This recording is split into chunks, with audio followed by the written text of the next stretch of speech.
Hello, and welcome to the River Cruising Masterclass. As you know, we are on a journey and we are exploring the top river cruise companies in alphabetical order. We've got 15 of them, and so far we have done Amadeus, Ama Waterways, American Cruise Lines, Avalon, and today we are speaking about celebrity river cruises. This one is going to be a lot of information about what is out there right now because, as you know, they are not setting sail until 2027, but they have added their name to the hat of a new river cruise company to keep an eye out for.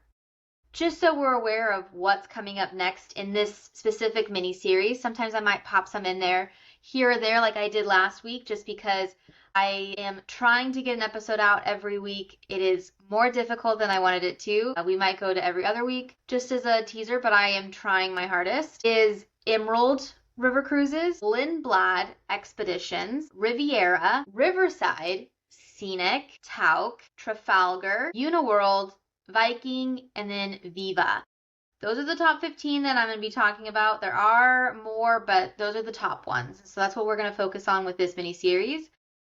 So, welcome to episode number 5 of our mini series of all the river cruises, where we are going to be talking about celebrity cruises. Celebrity is really trying to set itself as continuing to market to its original brand. So if you are someone who likes to go on celebrity ocean cruises, they are trying to target you with celebrity river cruises. So we're going to kind of break down, for example, like what sets celebrity apart. So celebrity is really trying to bring a lot of ambition of its ocean style cruising to the river. It's got a couple of patent pending ideas. It is going to be really focused on huge, large windows everywhere, built-in balconies, and an infinity pool. It's going to have, an infinity plunge pool and innovation like it's called a magic edge, which is going to have these dining pods that are going to extend over the riverbank if they get their way. They are still in the building phases. They are building 2 boats originally, so there's going to be 2 that are going to be released in 2027, and those are going to be doing the Danube River. So who is the ideal traveler for this cruise line? If you are someone who, again, enjoy celebrity cruises, have gone on them, love the brand, hardcore brand person, you are going to love this cruise line. They have 8 restaurants on board, or restaurants and bars. So they're going to be creating little like pockets on the river cruise versus having it more expanded out. It's going to be, more of an additional way to get food. They're having like a martini bar on board and things of that nature. I'm curious how the space is going to look just because, as we know, there is not that much room on these river cruises, especially because they're going to be holding 178 people on board. So as we've talked about before, like Viking has 190 people and, Riverside has 110. And the average is about 150 for Avalon, Ama, Scenic, that sort of feel. So it is on the larger scale for how many people are on board. But that is something to think about. When we're thinking about the onboard atmosphere, it's going to be smart casual. There's going to have live, lounge music. It's going to have very modern, polished, sleek lines. It is very much focused on the ship is going to be brand new. So it's going to have a really pretty chandelier, and a crystal staircase. It's very much going to be about like opening up the spaces so that it can have all of those extra room and availability, as well as the plunge pool, which I am excited about. That sounds super cool. So, but in the trade-off, they are not having a spa on board. So that is something to think about. In terms of the accommodations on what they're planning on doing, they're going to have 5 different types of accommodations, but the one that's going to be the standout is a skylight infinity balcony suite. So what they're doing is on the top deck, or the third deck of where the actual ship is, They're going to have certain rooms that are going to have a skylight so you can see out and basically be laying in your bed, staring out and seeing the stars if you wanted to. So it's going to have an overhead skylight. And the suite guests are going to be able to get butlers, priority bookings, the in-room minibars stocked. So there's going to be somewhere that they can like elevate the service on top of having the window rooms, your standard, French balcony or infinity balcony as they call it on Celebrity, your normal balcony rooms, and then your suites and things of that nature. But having the 5 different room categories is nice, and it'll be interesting to see what they look like in terms of sizing, because most of the time right now you'll have an average of 3 to 4 room types, but they'll sell them differently because it'll be cheaper to be on the second floor, and it'll be like $100 or $200 more to be on the third floor, like if it's a balcony room. So just things like that will be interesting to see how they do things. In terms of the dining on board, they are trying to do the 8 restaurants and bars, so combined. You're going to have, as I said, the martini bar, the cafe al paseo, and they're going to be focused on access to all dining all day, which is nice. Because some of the cruise lines don't have that ability to get those quick snacks or those quick treats. So them having focus on that is going to be really nice and something that I enjoy when I'm on the river, because sometimes I get hungry at 3:30. I just got done and I will be doing a full debrief on this. I've recorded it, but I'm in our series. I just was on the Riverside cruise line for the Rhone, and food was spectacular. It was phenomenal. And sometimes I would do a morning activity, and instead of going downstairs for lunch, I would take a snappy nappy. And they had a full service dining on the 3rd level, and they had these homemade spaghetti that I probably had 4 times in a 7-day period. It was that and French fries. So, who needs protein? Anyways, I digress. Sorry. So, as I said, a lot of this stuff, if you are seeing this, the background is of the ship. I wanted to bring up Celebrity because they have started sailing. In the first 24 hours of doing like deposits on a ship that you don't know what you're getting, sold out. So I want to make sure that you are aware of this product coming into the marketplace.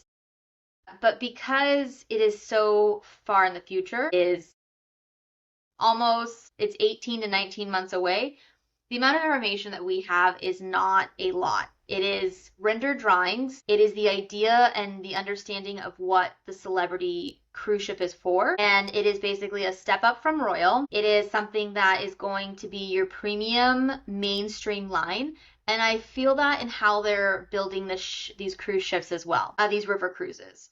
I can definitely see how they're still attracting like the mainstream clientele. So they're focused on more people on board so they can bring the cost down a little bit. They're really focused on those exclusive features like the infinity pool, like the new suites.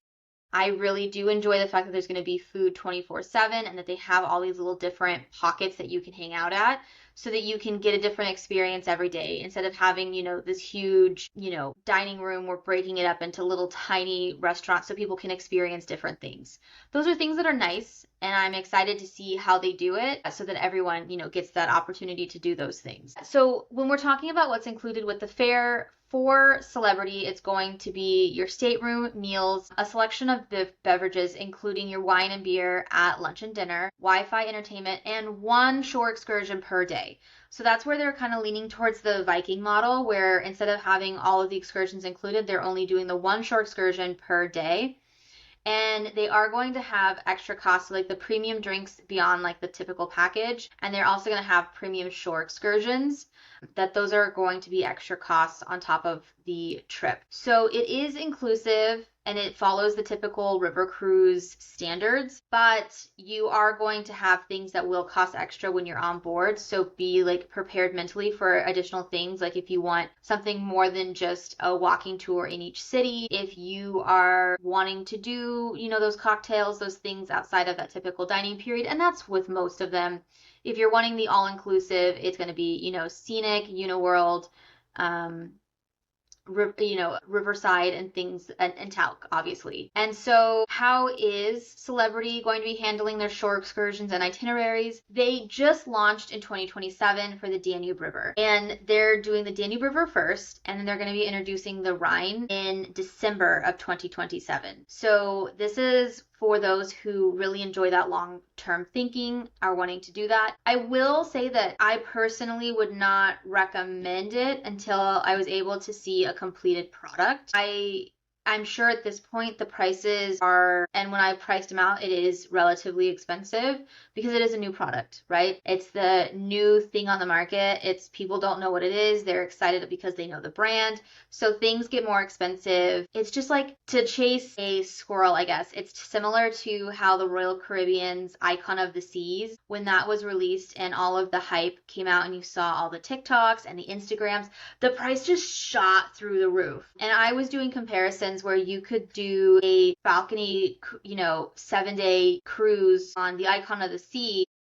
It was more expensive than doing a river cruise, even without adding in all the extras. And so those are just things to think about when you're seeing that price. And like at this point, it's, what are you paying for? I would be interested to see like what happens in the future if the price lowers, if we start seeing different promotions, how they're going to elevate it to make it worth what they're selling it for right now. And so that's where the next question, and I answered it, was, is this cruise line a good value for money? And that's where I am not sure if it is. I think that right now it seems pretty high for the market, but it totally can change when I actually see the value of what you're getting. But right now we're in the full, like, what is this? And I will also say that if you are in the first year of doing it, you also have to be prepared that it's a learning curve, right? You have to be a little bit more flexible on what you're doing. You have to kind of understand that they, are building in certain things or understanding, this new market, because they don't have the same resources in these small little towns for excursions as they do for the Mediterranean.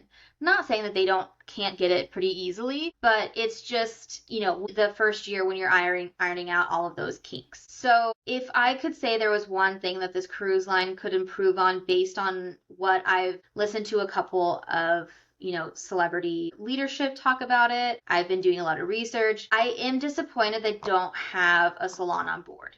I am definitely someone who enjoys getting my massages, and the fact that they don't have one and they're still trying to be in that premium class just feels like a waste of space, because it doesn't take more than 50 to 100 square feet to add one massage room, because you only need one, right? But I definitely think it's a miss on how they're how they're determining what gets what space and what doesn't.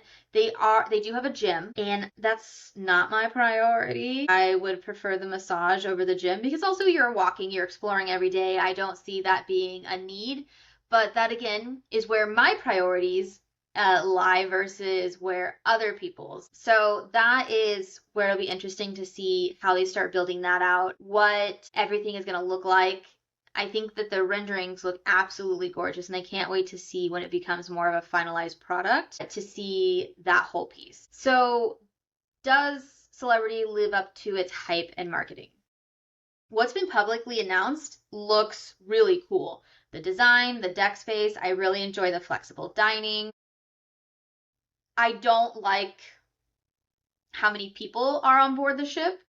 I think for what they're trying to sell it as, I would have expected it to be more 150 people versus 178, because it doesn't seem like a lot, but we're talking about 28 more people on the same size ship. These are not something where it's like, Scenic's going to be a different size than this one. 99% of all of these ships are the exact same size. And so the only two ships that are different is going to be the Ama Magna and then the Riverside Mozart. And those are double wides, and they can only be in certain areas because they can't get through certain locks. So I am interested to see what they decide to promote as that celebrity inclusive nature, what they're keeping from their ocean products, and how they're going to elevate it in a pretty crowded marketplace now. I was talking to another travel advisor on how many cruise ships are now coming into the river space, how Viking just announced their 100th river cruise this week. They did the, glass breaking for it, the christening. there's the word, the christening for their river cruise. So it's just interesting to see who's out there and when are we going to get to the point where it's too much. I think what we're seeing now in the river cruise space is that people are going to different ports. If you were listening to my episode with Amsterdam, that we're now going to be seeing a lot of people change where they're starting or ending their cruises on the Rhine and how that's going to affect where they start, where they're going, and kind of building in more stops that weren't as popular before. And so I'm excited about that piece. I'm hoping that we can see new cities. I am doing the Rhine for the Christmas markets this year, and I did the Rhine last year for the Tulip Festival. And of the 2 trips, there are 2 stops that are the same, 3 stops that are the same. The rest of them are different. And so I'm very excited about that because I'm getting able to experience a different part of the Rhine. And then my friend and I, which I'm going to be doing a come along with me for on Avalon, and that's going to be doing the Rhine and the Moselle. And with that, when I compare them, it's 3 ports are the same and 4 ports are completely different. So that's talking about doing the Rhine, 3 years in a row. And of that 3 years, I'm seeing 3 to 4 new ports each time, even doing the exact same river. So these are where you can say you've done the Rhine, you could check the box, but you can also get really excited and you can see different ports with different cruise lines, with different itineraries. So there are a lot of options out there as well. So behind the scene factors, what makes Celebrity stand out? This is a major strategic move for Celebrity and its parent company, Royal Caribbean. Most of the time they've been into the major cruises. And so it'll be interesting to see when they branch out into the European river cruise market, what they're expecting as their return on investment for the fact that it's smaller cruises, smaller cruise ships. Instead of having, 3,000 to 6,000 people per week, it's 178 at max capacity. They aren't going to be getting the revenue from casinos and things of that nature. So understanding, and that's something on the back end that I will probably never know, is what is the return on investment for it and how much money they're actually making per week. We'll never know. But as I chase the squirrel, that's where my brain went. They are, working with the Netherlands shipyard, and they have already created the market investment, and they are signed up for 10 ships. So the first 2, again, are in 2027. The first one is August 2027 on the Danube and December 2027 for the Rhine. So those are the things to think about there. And anything new or noteworthy, just to kind of, as we've talked about right now, is that you can now start booking for 2027 for the debut sailing. Demand is very strong, and they sold out of the pre-bookings, and now they've released it for the additional pieces of it. So you can still book it. I would, if you reached out to me, caution. Not all the cruise lines have released 2027 yet. I know there's a couple of people that I have quotes on hold because we're waiting for certain lines to release 2027, but it is an option if that is what you are looking for. If you are a hardcore branded person and you're like, I went on Celebrity, I love Celebrity, then you are going to love this river cruise company. If you are someone who is not set on Celebrity, I would recommend waiting to see how the brand does on the water and to see what it looks like, because I'm always skeptical of, or no, not that I'm skeptical, because I've done a lot of cruise ships in their maiden year, but I go into it understanding that there's probably going to be things that will be different once they get their footing around them, once they learn how to do these certain things, once these routines are set up. And they do have the backing and they do know cruising very, very well, but it's just, I think, scaling to size and how that looks, and there's still going to be a couple of wrinkles. That's just life. That's just part of traveling. I just did Toastmasters tonight, and the theme of the night was beautiful mess. And so in Toastmasters and in table topics, it was what did this failure teach you? What, if you were to admit to a failure of your childhood, what was it? And, how did you learn from it? So I think that there will be some things that they learn from. I still think that it's going to be a great product. It'll be interesting to see how it sets up when we see it and when people start selling and how they judge it to whatever. My pros for Celebrity, as just like a quick thing, is I think the infinity pools are really cool. I'm really excited to see how they're going to do the all-day dining and how they're going to shape the ship so that it has the 8 food and drink areas. And I like the fact that they have 5 different room types. I'm curious to see what they actually look like and if they're going to be more of like a one, room type A is on the 2nd floor in a balcony and room type B is on the 3rd floor in a balcony, but it's the same thing. That's not really 5 types. So that will be interesting to see how that actually plays out and what that looks like. Things that I am worried about, or things that would like, based on the price of the product and what the value is, 178 people on board is on the higher end, and the fact that it only includes 1 shore excursion, I would expect it to be priced more towards Viking, even though it has the name of Celebrity. And that is something that I take into consideration as I would recommend it to a client, or who I would recommend instead. Because right now they're pricing pretty much at the same level as Scenic and Uniworld, and that's going to be a more all-inclusive product at the moment. I say this in October 2025. If you see, I am wearing my I have Halloween sweaters for the entire month, and I have some for Thanksgiving too, so watch out, and Christmas, obviously. But those are just my high-level thoughts. They are my own personal opinion on what I think about Celebrity at this exact moment. I will come on here and admit that I will admit to eating my words if I see these new renderings, or when I go on board the ship in 2027, that it is a completely different product than what I expected it to be. Because the one thing I want to do here is be honest, because I want you guys to trust me and with your vacations and with your river cruising experiences, so that I can try to find the right river cruise for you, which is why we're doing this series. And so I wanted to say thank you so much for listening to me ramble tonight. I hope you have a wonderful day and that you have a great time sailing anywhere that you actually want to go. I gotta work on my outro line. But happy Halloween if I don't talk to you before then.